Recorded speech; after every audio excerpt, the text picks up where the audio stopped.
Hi friends, welcome to ராஜ்கே சமையல். எல்லோருக்கும் healthy வணக்கம். இன்றைக்கி நம்ம பார்க்க போகிறது வெறும் 3 பொருட்களை வச்சு இந்த பிஸ்கட் எப்படி செய்கிறதுன்னு பார்க்க போகிறோம். அதுக்கு முன்னாடி இந்த சேனலை ஃபஸ்ட் டைம் பார்க்குறீங்கன்னா சப்ஸ்கிரைப் பண்ணிக்கோங்க, பக்கத்தில் இருக்க பெல் ஐக்கானை கிளிக் பண்ணிக்கோங்க. அப்போ தான் அடுத்தடுத்த வீடியோ போடுறது உங்களுக்கு நோட்டிஃபிகேஷனில் வரும். நிறைய பேர் சப்ஸ்கிரைப் பண்ணாமலே வாட்ச் பண்ணிட்டுருக்கீங்க, சப்ஸ்கிரைப் பண்ணிவிட்டு பாருங்கள். வாங்க இந்த பிஸ்கட் எப்படி செய்கிறதுன்னு பார்க்கலாம். ஃபஸ்ட்டு ஒரு பவுலில் 1.5 கப் அளவு கோதுமை மாவு எடுத்துருக்கேன். நல்லா சளிச்சிட்டு எடுத்துக்கோங்க. இந்த கப்பில் 1.5 கப் அளவு கோதுமை மாவு எடுத்திருக்கேன். இப்போ இதே கப்பில் 3/4 கப் அளவு சர்க்கரை எடுத்துக்க போகிறேன். எந்த கப்பில் நீங்கள் மெஷர் பண்ணுறீங்களோ அதே கப்பில் எல்லா பொருட்களையும் மெஷர் பண்ணிக்கோங்க. இதில் 3/4 கப் அளவு சர்க்கரை எடுத்திருக்கேன். இப்போ இது கூட 4 ஏலக்காய் சேர்த்துட்டு இது நல்லா பவுட்ரு பண்ணிக்கலாம். 1.5 கப் அளவு கோதுமை மாவுக்கு 3/4 கப் அளவு சர்க்கரை எடுத்திருக்கேன். இப்போ இதோட சேர்த்து நல்லா கலந்துக்கலாம்.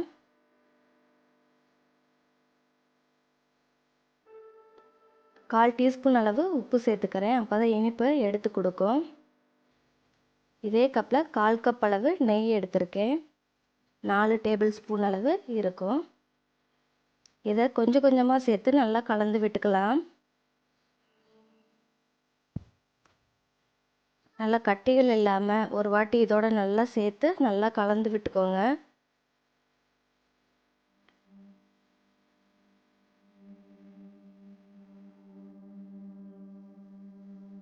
இப்போ மீதம் இருக்க நெய்யையும் இதோட சேர்த்து நல்லா கலந்து விட்டுக்கிறேன். ஃப்ளேவருக்காக 4 ஏலக்காய் சேர்த்துருக்கேன். உங்களுக்கு ஏலக்காய் ஃப்ளேவர் பிடிக்கல அப்படின்னா நீங்கள் அதை ஸ்கிப் பண்ணிக்கலாம். ஏலக்காய் சேர்த்தோம்னா நல்லா டேஸ்டியாகவும் இருக்கும், நல்ல ஸ்மெல் வரும், நல்ல ஃப்ளேவர் கொடுக்கும் உங்களுக்கு. இப்போ தேவையான அளவு தண்ணி லைட்டாக தெளித்து விட்டு சப்பாத்தி மாவு பதத்துக்கு நல்லா பிசைஞ்சு எடுத்துக்கலாம். ரொம்ப கெட்டியாகவும் பிசைஞ்சிடக்கூடாது, ரொம்ப லூஸாக தண்ணியாகவும் பிசைஞ்சிடக்கூடாது.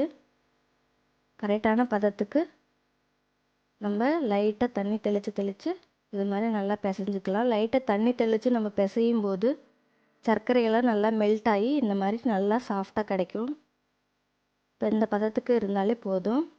இப்போ அந்த மாவில் பாதி அளவு எடுத்து ஒரு பிளேட்டில் நெய் தடவிட்டு அதை நல்லா ஸ்ப்ரெட் பண்ணிக்க போகிறேன். பாதி பாதி மாவாக எடுத்து 2 பேஜஸாக நம்ம எடுத்து பண்ணிக்கலாம். இந்த மாதிரி நல்லா ஸ்ப்ரெட் பண்ணி விட்டுட்டு நல்லா கொஞ்சம் தடிமனாகவே தட்டி வச்சுக்கோங்க. இப்போ கத்திகளால் இந்த ஓரங்களை நல்லா கட் பண்ணிக்கலாம்.